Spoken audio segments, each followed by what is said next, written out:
Buenos días, hermanos. Es un gozo poder abrir la palabra del Señor y estar meditando y estudiando en el pasaje que nos ocupa en esta mañana. Llegamos ya a Filipenses capítulo 3, en uno de los pasajes quizá icónicos o importantes o excelentes de la palabra de Dios. Toda la palabra de Dios es importante, pero quizá hay pasajes que llaman la atención y uno de ellos es este. El tema de hoy, continuamos con la carrera del cristiano. No sé cuántos de vosotros hoy habéis salido a andar, a correr, o quizá nos hemos levantado rápidos corriendo para arreglarnos, quizá para venir a la iglesia.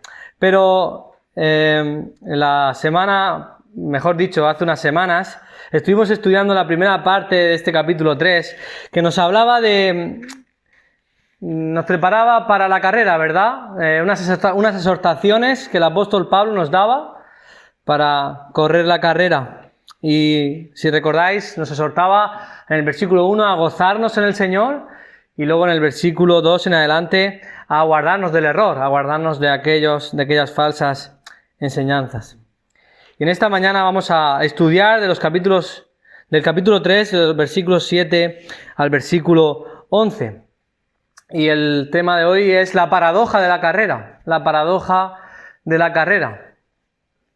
Y lo cierto es que todos los deportistas de élite se enfrentan a una paradoja: renunciar para ganar, perder para ganar. Y esto es una realidad en todos aquellos que quieren cumplir su sueño de llegar a la élite o que ya están en esa élite.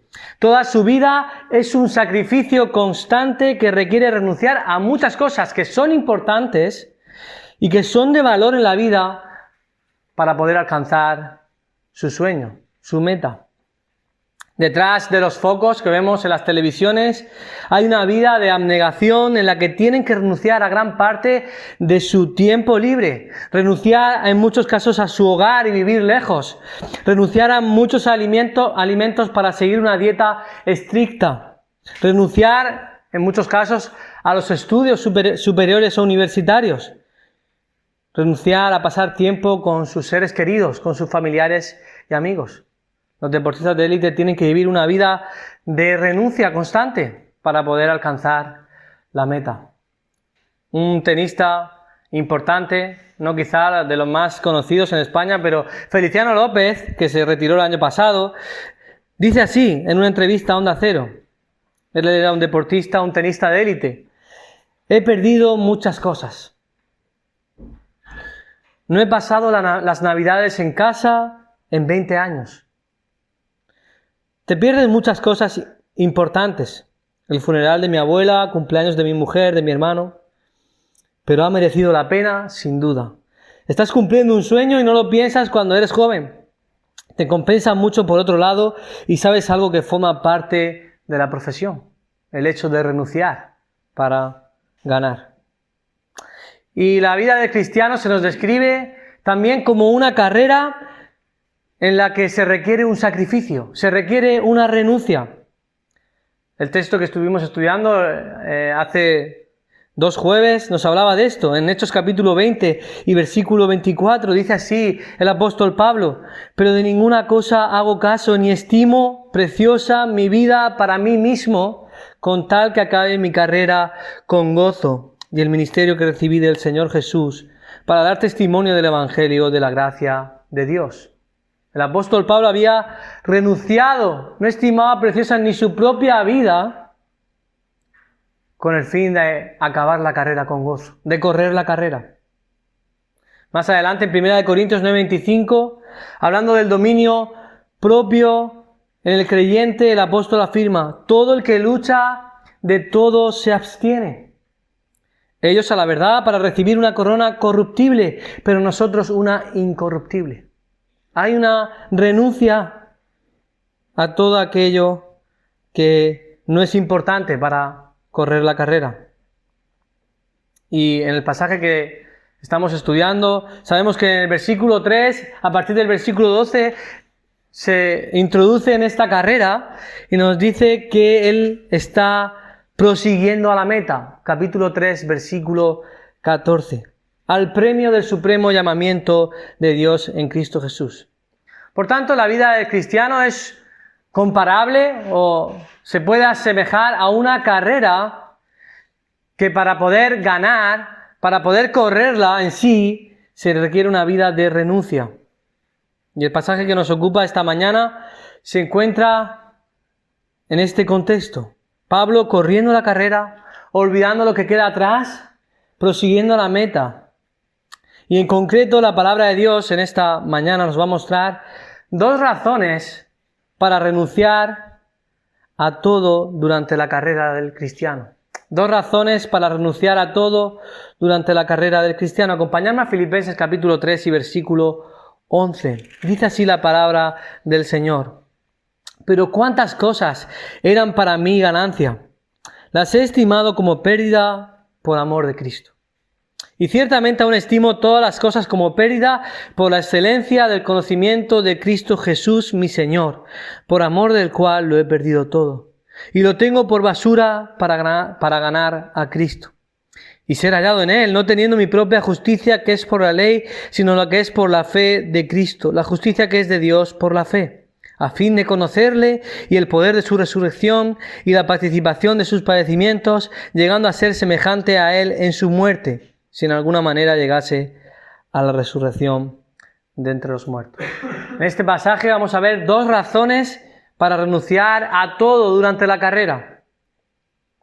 Y la primera razón que encontramos en el versículo 7 y versículo 8 es que debemos renunciar a todo para conocer a Cristo. Debemos renunciar a todo para conocer a Cristo. Fijaros lo que dice el versículo 7. Cuántas cosas eran para mí ganancia, las he estimado como pérdida por amor de Cristo. Ciertamente aún estimo todas las cosas como pérdida por la excelencia del conocimiento de Cristo Jesús, mi Señor, por amor del cual lo he perdido todo y lo tengo por basura.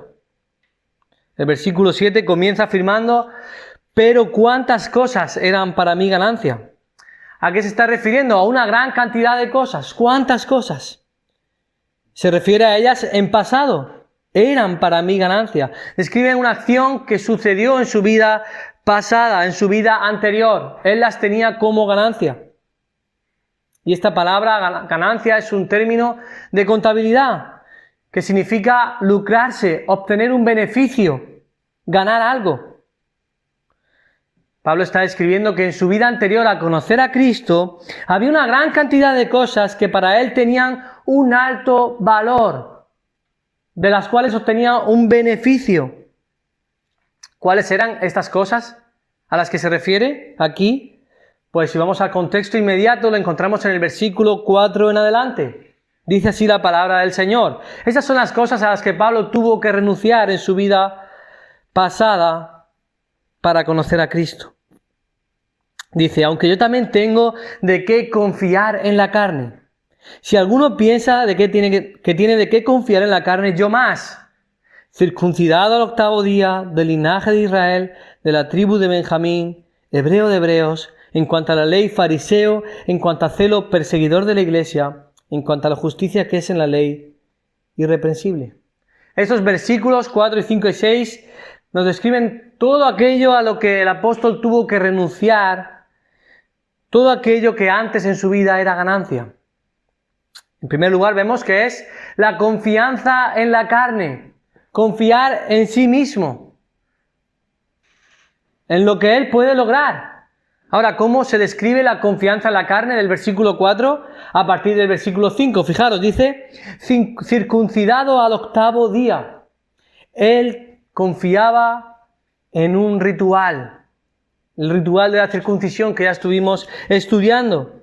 Este ritual implicaba la pertenencia al pueblo judío, al pacto de Abraham.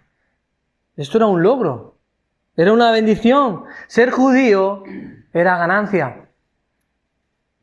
En segundo lugar, dice del linaje de Israel. Él confiaba en su herencia, en lo que había recibido. Él confiaba en su descendencia de Abraham para su salvación. Él tenía asegurada su salvación porque era descendiente de Abraham y de los judíos es la salvación. En tercer lugar dice el versículo 5, de la tribu de Benjamín. Él confiaba en una casta. Dentro del pueblo de Israel, la tribu de Benjamín, una tribu destacada, una tribu de donde vino el primer rey de Israel, una tribu distinguida, y para él esto era una ganancia. En cuarto lugar dice, hebreo de hebreos. Es decir, él confiaba en una tradición, en un legado que le habían transmitido sus padres, de padres a hijos. El legado de pertenecer, de observar y conservar estrictamente la religión judía. La tradición. Ser hebreo de hebreos implicaba conservar la herencia y la tradición judías. Y esto él pensaba que era una ganancia y una manera de obtener el mérito delante de Dios. En quinto lugar, dice el versículo 5 al final, en cuanto a la ley, fariseo. ¿Qué era lo que para él era ganancia? Ser fariseo. Él confiaba en una religión. Ser fariseo era pertenecer a la más rigurosa secta de la religión judía. Suponía alcanzar un nivel de devoción y celo por Yahvé mucho más que el resto de los judíos. Su confianza estaba en su religión. Dice en sexto lugar, en cuanto a celo, perseguidor. Él confiaba en su devoción. Él pensaba que su devoción era un medio para alcanzar el favor de Dios. Su celo por Jehová, por Yahvé, lo que hacía era perseguir a la iglesia. Y en séptimo lugar, en cuanto a la justicia que es en la ley irreprensible, es decir, confiaba en su propia justicia, confiaba en sus obras, en lo que él podía hacer para agradar a Dios, en sus limosnas para salvarse. Todas estas cosas para él en su vida pasada eran ganancia. Era una manera de ganarse el favor de Dios. Pero fijaros lo que dice el versículo 7. Ahora las he estimado como pérdida. Y esto de nuevo es un término de contabilidad. Pérdida es lo contrario a ganancia. Todo lo que antes para él era una ganancia, ahora se convertía en todo lo contrario. Una pérdida bursátil. Y esto es un contraste grande. Es lo que sucede con las inversiones en bolsa, ¿verdad? No soy un experto en bolsa, pero lo que sabemos por lo general es que la bolsa se mueve en base a la oferta y la demanda, y en cada momento las acciones que tú inviertes pueden variar de valor en base a las situaciones y de diversas razones, ¿verdad? Si ocurre un incidente o suceso de gran calado, el valor de las acciones puede caer bruscamente y muy rápido. Y perdonad el anacronismo, en aquella época no existía la bolsa, pero está Pablo describiendo un contraste brusco. Todo aquello que tenía gran valor, en el momento en el que él conoce a Cristo, pasa a ser una pérdida. Y esto no quiere decir que todo esto que tiene como pérdida sea malo en sí mismo, todo esto que describe en los versículos 5 y 6. Y no quiere decir que no tenga cierto valor. Pertenecer al pueblo del pacto era una bendición. Él mismo lo describe en la palabra de Dios. Tener celo y una conducta irreprochable es bueno. Pero cuando estos mismos privilegios comienzan a ser considerados como base para la autoglorificación y la autosatisfacción, cuando son considerados como un pasaporte para el cielo, entonces se convierten en todo lo contrario. Pablo es enfático al describir que no solo las había estimado como pérdida, fijaros. Dice, ciertamente, verdaderamente las considera como tal, el versículo 8 al principio. Él había renunciado a todo lo que antes para él era valioso, porque había encontrado algo mejor. ¿Cómo describe estas cosas que había considerado como pérdida ahora? Al final del versículo 8, las tengo por basura. Literalmente estiércol, algo despreciable, algo que no tiene valor alguno. Inútil, despreciado. Todo lo que antes para él era precioso, era valioso, ahora se había convertido en basura. ¿Qué había sucedido en la vida de Pablo? ¿Qué había sucedido? ¿Cómo es posible que Pablo pase de valorar su reputación, su religión, herencia, religión, sus tradiciones, su raza, su casta, y tenerlas ahora como basura y renunciar a ellas? Pues nos lo dice el versículo 7 y 8. Por amor de Cristo. Por amor de Cristo. Versículo 7 al final. Al final del versículo 8. Por amor del cual. Y en medio del versículo 8. Por la excelencia del conocimiento de Cristo Jesús. Esto está todo íntimamente relacionado. Está describiendo lo mismo. La razón era Cristo. Él había encontrado un tesoro tan valioso, tan precioso, de tan inmenso valor, que a la luz de este tesoro, todo lo que antes él consideraba valioso, ahora era basura. Lo precioso es la excelencia del conocimiento de Cristo Jesús. Y la palabra excelencia significa sobresaliente, sobresalir, superior. Se utiliza en el capítulo 2 de esta misma carta para referirse a considerar a los demás como superiores a uno mismo. Esa es la idea. Es la misma palabra. Es algo excelso, es algo superior, es algo sobresaliente. De máximo valor. ¿Qué es lo que es excelente? El conocimiento de Cristo Jesús. Y esto no se refiere simplemente a saber sobre los hechos de la vida de Cristo Jesús, sobre su obra, conocer intelectualmente lo que Dios afirma en su palabra, que también es importante, sino que se está refiriendo a una relación íntima de amor.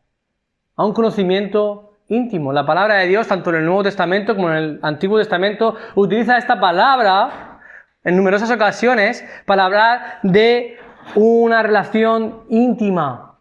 En Romanos 8, a los que antes conoció, a esos también predestinó, conoció, es una relación íntima de amor. También aparece en Jeremías, en el Antiguo Testamento, en la traducción de la Septuaginta, al griego. Vemos que este conocimiento también se refiere a una relación íntima, trascendental, una unión, vínculo de amor con Cristo. Esta realidad se hace más evidente cuando vemos cómo describe Pablo a Cristo. Fijaros, ¿cómo lo describe? Cristo Jesús, mi Señor.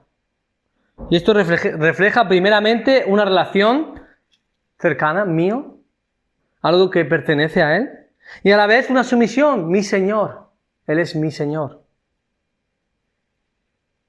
Para Pablo, experimentar el amor de Cristo, el conocer a Cristo profundamente, haber experimentado su conversión, ahora era lo más valioso.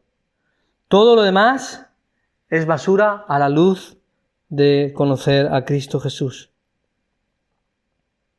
Y esto es lo que sucede, hermanos, cuando encontramos a Cristo Jesús en nuestra vida. No sé si os ha sucedido a vosotros. Todo aquello que valorábamos en nuestra vida anterior y que ciertamente era lícito y que está bien y que lo practicábamos, ahora pierde todo su valor. Porque hemos encontrado un tesoro precioso, un tesoro de valor incalculable. Todo lo demás se convierte en basura. Y no quiere decir que sea algo malo en sí mismo o entenderlo como algo insultante practicar esas cosas. Pero está hablando de una comparación entre Cristo y lo demás. En comparación a Cristo, todo lo demás es basura. Nada hay comparable a conocer a Cristo. Fijaros lo que dice 1 de Pedro capítulo 2 y versículo 7. Para vosotros, pues, los que creéis, Él es precioso. Pero el texto no se queda ahí, sino que dice justo lo contrario de aquellos que no creen en Jesús. Dice, para los que no creen, ¿qué dice ahí el texto? La piedra que los edificadores desecharon ha venido a ser la cabeza del ángulo. Piedra de tropiezo, roca que hace caer, porque tropiezan en la palabra, siendo desobedientes, a lo cual fueron también destinados.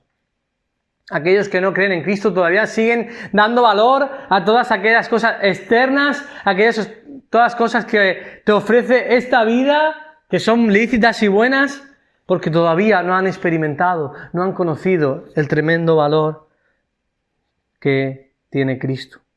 Muchos confían en su reputación, en sus tradiciones, en la herencia religiosa que han recibido, en su raza, en su etnia o pertenecer a una nacionalidad para ser parte de una religión, o incluso son autosuficientes y confían en ellos mismos, no creen que necesitan a Dios, están tropezando, son desobedientes. Y es por ello que solo Cristo puede cautivar y enamorar todavía corazones rebeldes, para que puedan ver, entender y valorar a Cristo y renunciar a todo aquello que antes amaban. Y todos nos encontramos en esta encrucijada cuando escuchamos el mensaje del Evangelio de Cristo. Fijaros, un joven, todos conocemos esta historia de la Biblia, un joven con mucho dinero acudió a Jesús y le preguntó, ¿cómo puedo obtener la vida eterna? ¿Qué le dijo Jesús que hiciera? Guarda la ley, guarda la ley. Y el joven le respondió, todo esto lo he hecho desde mi juventud, he guardado todo. ¿Qué más me falta? ¿Qué tengo que hacer? El joven confiaba en su propia justicia. El joven confiaba en sus propios esfuerzos, en hacer rituales religiosos. Ser parte del judaísmo implicaba esto, en dar limosnas a los pobres. Ahora Jesucristo apunta a la realidad de su corazón. Él necesitaba ser capaz de renunciar a todo para ganar a Cristo. Y es por ello que Jesús le dice, te falta una cosa. Vende todo lo que tienes y dáselo a los pobres.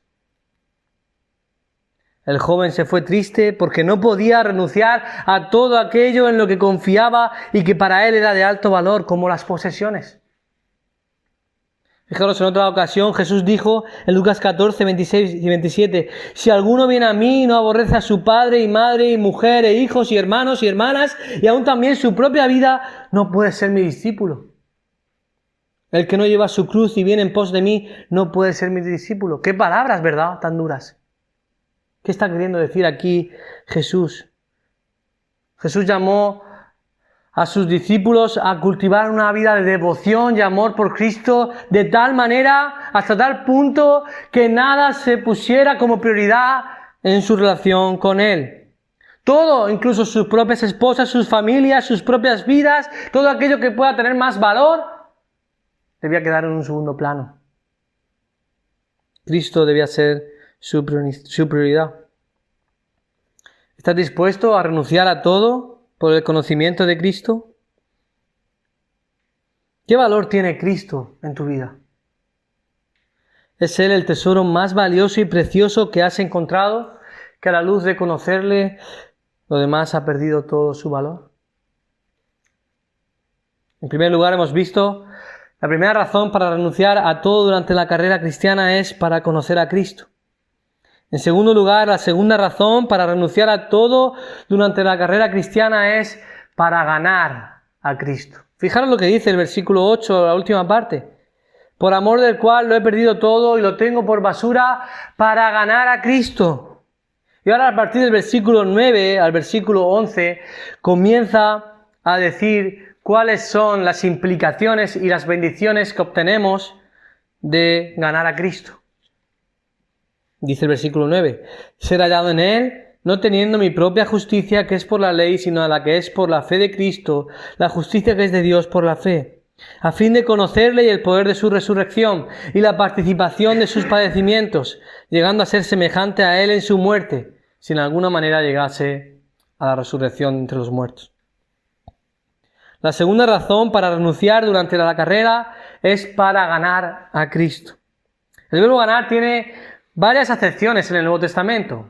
Significa ganar el favor de alguien, conseguir algo, pero también en este contexto hace referencia a apropiarse de Cristo.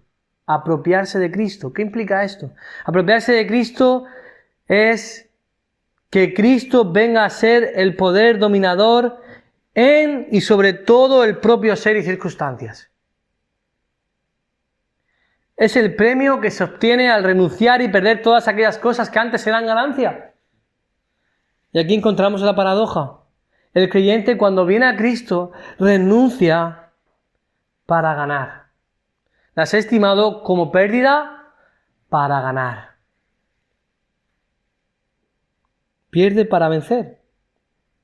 Ahora, ¿cuáles son las implicaciones o las bendiciones que recibimos o que se derivan de ganar a Cristo? En concreto encontramos 5 bendiciones. En primer lugar, ganar a Cristo trae la bendición de ser justificado por la fe. Versículo 9. Y ser hallado en Él, no teniendo mi propia justicia que es por la ley, sino la que es por la fe de Cristo, la justicia que es de Dios por la fe. Pablo había pasado gran parte de su vida tratando de justificarse a sí mismo a través de las obras de la ley, a través de sí mismo, de sus propios méritos. Él había basado la fe en su propia justicia, en concreto a lo que hemos visto en los versículos 5 y 6. Pero cuando se encontró con Cristo, la consecuencia fue que se dio cuenta de que su propia justicia no podía alcanzar la norma de santidad divina. Que nadie puede ser justificado en su propia justicia. Es decir, todo lo que puedas hacer en tu vida, todos tus méritos, que están muy bien, no pueden satisfacer las demandas de un Dios 3 veces santo. Fijaros lo que dice Romanos 3:20, ahí explica claramente en adelante la justificación por la fe. Dice, ya que por las obras de la ley ningún ser humano será justificado delante de él, refiriéndose a Dios, porque por medio de la ley es el conocimiento del pecado. También en Gálatas capítulo 3 y versículo 11, aquellos que querían tener fe en Cristo, pero añadir a la salvación las obras de la ley como requisito para alcanzarla. Allí Pablo explica y dice, por la ley ninguno se justifica para con Dios. Es evidente, porque el justo por la fe vivirá. Pablo entendió perfectamente que su mejor esfuerzo por agradar a Dios y ganarse la salvación no había logrado alcanzar en lo más mínimo la norma divina. Y es por ello que encontró a Jesucristo. El único que puede satisfacer el estándar de perfección divina que exige Dios. Es por medio de Jesucristo, cuando estamos en Él, unidos a Él, que entonces Dios aplica la justicia, su justicia en Cristo a nosotros, por medio de Cristo. Tu salvación ahora no depende de tus obras, sino de la obra de Cristo. La fe es el medio para la justificación. No es la causa de la justificación. Porque por gracia sois salvos, dice Efesios 2:8, por medio de la fe. La fe es un medio, no es la causa. Porque si la fe fuera una causa, entonces la salvación sería por obras. La salvación sería por algo que tú pudieras hacer. Si tú puedes poner la fe por ti mismo, entonces la salvación depende del ser humano y es cuestión de obras. Ahora la Biblia nos describe la fe como un medio. La fe es el medio a través del cual tú eres salvo. ¿Qué es la fe? Según nos describe aquí el versículo 8, dice que es la justicia que es de Dios por la fe de Cristo. La fe es la confesión permanente y segura de total dependencia y confianza en Jesucristo para cumplir con las exigencias divinas para entrar en el reino de Dios. Y sobre la base de esta fe, al entender que tú por tus propios medios no puedes salvarte, y cuando confías en Cristo como suficiente y poderoso para ello, Entonces Dios aplica el pago por tu pecado a Cristo y te imparte la justicia de Cristo a ti. Esta es la justicia de Dios por la fe. John MacArthur afirma así: esta doctrina de la justificación está en el corazón del Evangelio. En la cruz, Dios juzgó a Jesús como si Él mismo hubiera cometido todos los pecados de aquellos que creen. Cada vez que un pecador recibe a Jesús como su Señor y confía solo en su sacrificio por el pecado, Dios trata a ese pecador como si hubiera llevado la misma vida de Cristo, sin pecado. Dios ve a ese pecador sin pecado. ¿En qué confiamos nosotros? ¿Qué confías tú? ¿Confías en Cristo como único y suficiente Salvador y rechazas tu propia justicia? ¿Has llegado a la misma conclusión a la que llegó el apóstol, basado en las Escrituras, que por tu propia justicia no puedes llegar a Dios? Incluso a veces es posible que hayamos creído en Dios, en Jesús por la fe, por medio de la fe, pero queramos mantener esa salvación por medio de las obras. Pensar que podemos ganarnos el favor de Dios si hacemos buenas obras y que Dios se va a enfadar si hacemos malas obras. Pero no, hermanos, la fe es un don de Dios, la salvación es un regalo que se da por gracia y que se mantiene por gracia. No depende de ti. No es algo que tú puedas perder si realmente has sido salvo.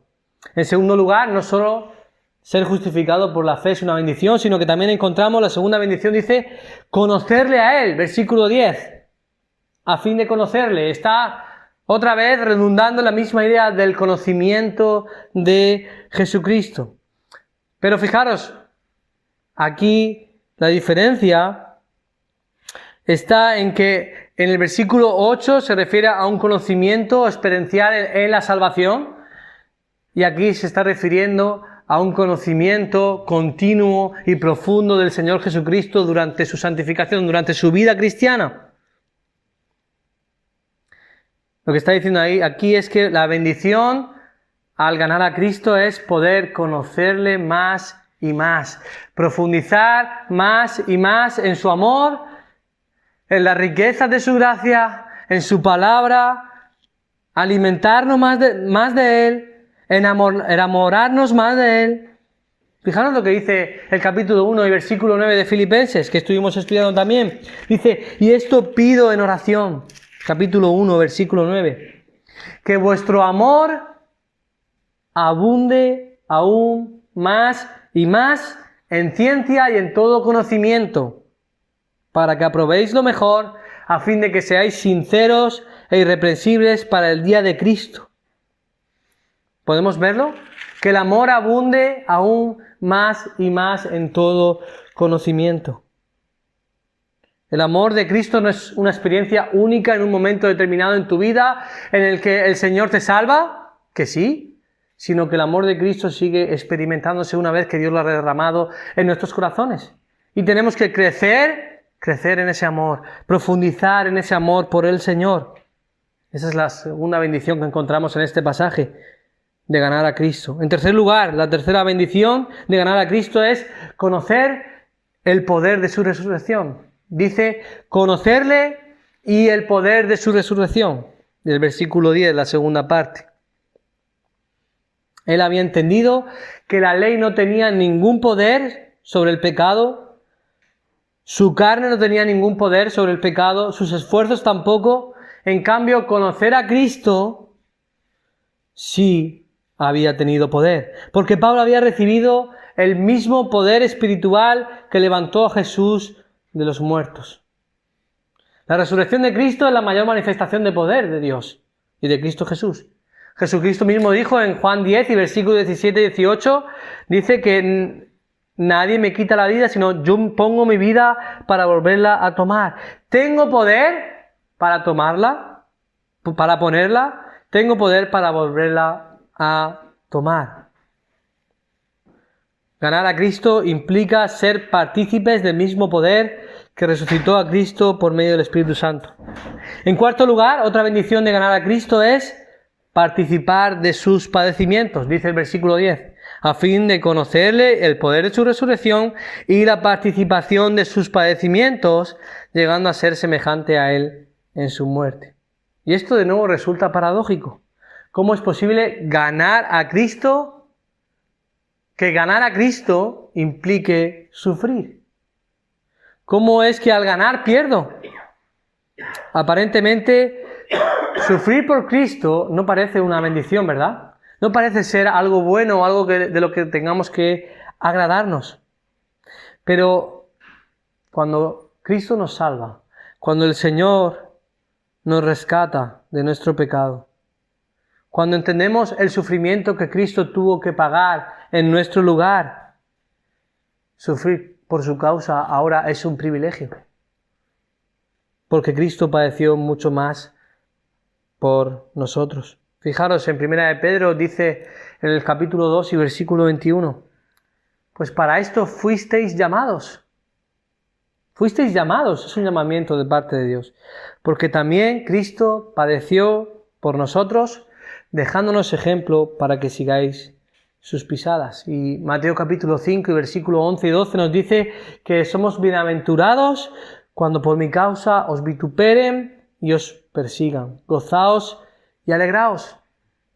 Sufrir por Cristo es una bendición a la luz de lo que Cristo sufrió por nosotros. Pablo tenía el sufrimiento como una bendición. Él mismo en 2 Corintios 2 dice que por amor de Cristo me gozo en las debilidades, afrentas, en necesidades, en persecuciones, en angustias, porque cuando soy débil, entonces soy fuerte. Me gozo en las debilidades. El propósito, según indica este versículo, es ser semejante a Él en su muerte. Sufrir si es necesario por Cristo, lo mismo que Él sufrió por mí.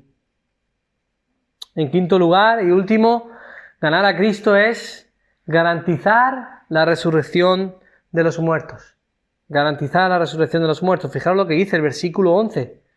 Si en alguna manera llegase a la resurrección de entre los muertos. Y esta frase está incondicional. Parece indicar una probabilidad o algo que puede suceder o no, una duda, pero no es así, porque Pablo utiliza este lenguaje en varias ocasiones con el condicional, no para referirse a una duda o algo que puede suceder o no, sino algo que es verdad ciertamente, pero para describirlo con humildad. Fijaros, estuvimos estudiando Filipenses capítulo 2, versículo 1, dice, si hay alguna consolación en Cristo, si algún consuelo de amor, 2.1, si alguna comunión del Espíritu, si algún afecto entrañable, si alguna misericordia, ¿acaso no había esto en el Señor? Sí lo había, sí lo había. Pero Pablo utiliza muchas veces este lenguaje. Y aquí en este contexto, en el versículo, capítulo 3 y versículo 11, en concreto está hablando de su humildad, de su indignidad. Él no se considera digno de la resurrección de los muertos. Y es por eso que dice, si en alguna manera yo soy digno de esto. Yo soy digno de llegar a la resurrección de los muertos. Pero esto es una realidad. Es una bendición futura que le espera a todo creyente. La resurrección de los muertos. De hecho, es la bendición mayor y última y mejor que un creyente puede recibir. Estar en gloria con Cristo. Cuando Cristo vuelva a por su iglesia, los creyentes vivos serán transformados y llevados en el arrebatamiento, y los muertos, antes de la tribulación, resucitarán primeramente para estar con Cristo. Fijaros lo que dice 1 Corintios. Si vamos a 1 Corintios, capítulo 15, versículos 51 al 53. 1 Corintios 15, 51 al 53. He aquí os digo un misterio. No todos dormiremos, pero todos seremos transformados. En un momento, en un abrir y cerrar de ojos, a la final trompeta, porque se tocará la trompeta, y los muertos serán resucitados incorruptibles, y nosotros seremos transformados. Porque es necesario que esto corruptible se vista de incorrupción, y esto mortal se vista de inmortalidad. Esta es la esperanza verdadera para todo aquel que cree.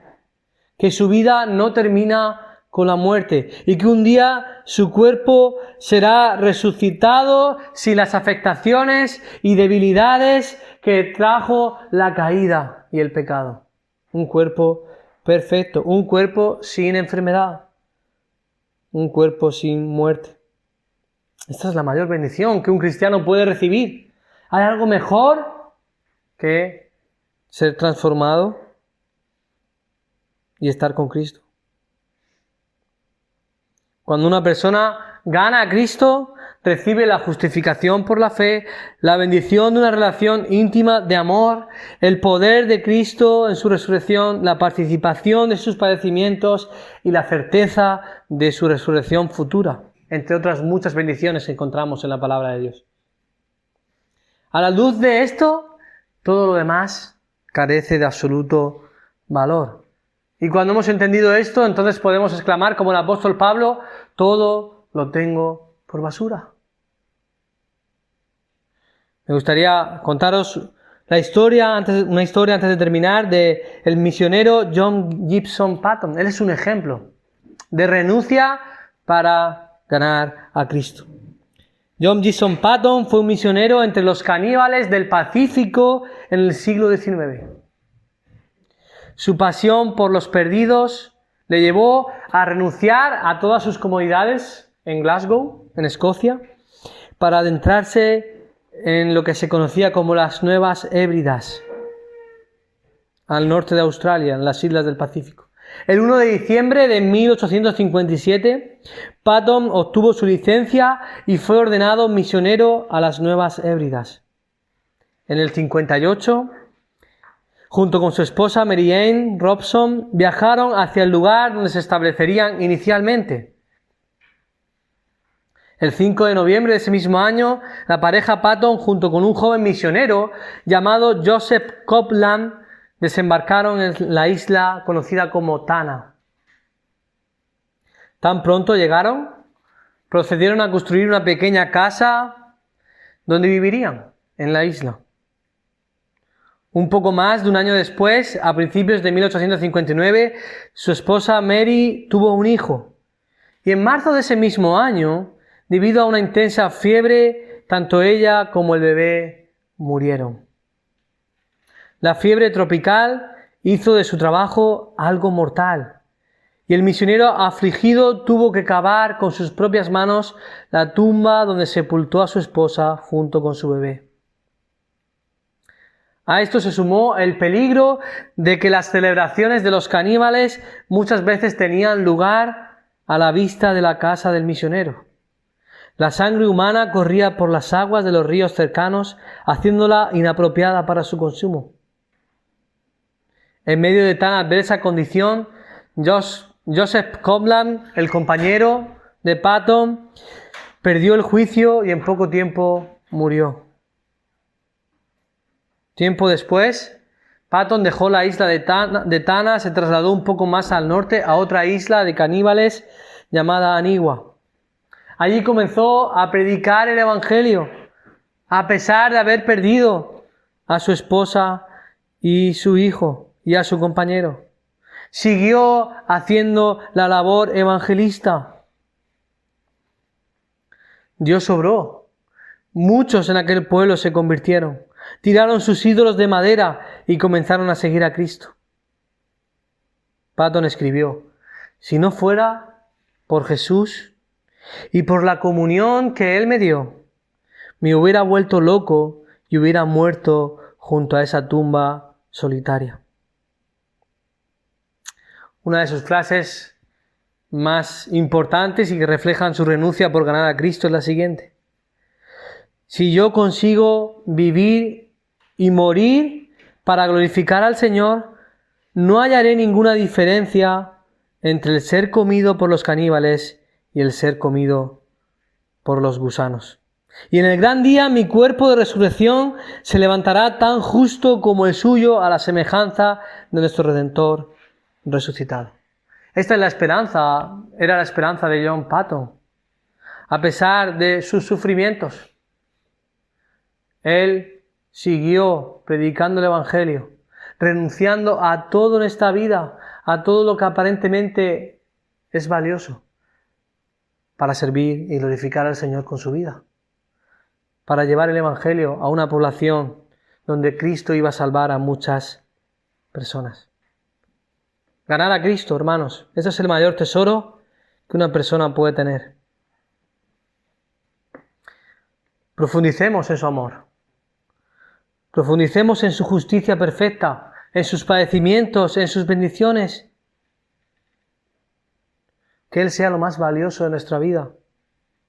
Que nada se interponga entre nosotros y el Señor.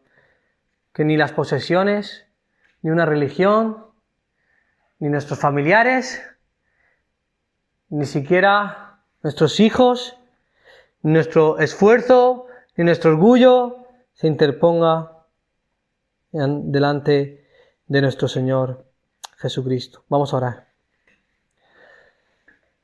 Señor, gracias por este pasaje en el que Pablo abre su corazón y nos muestra el increíble valor y tesoro que es conocerte.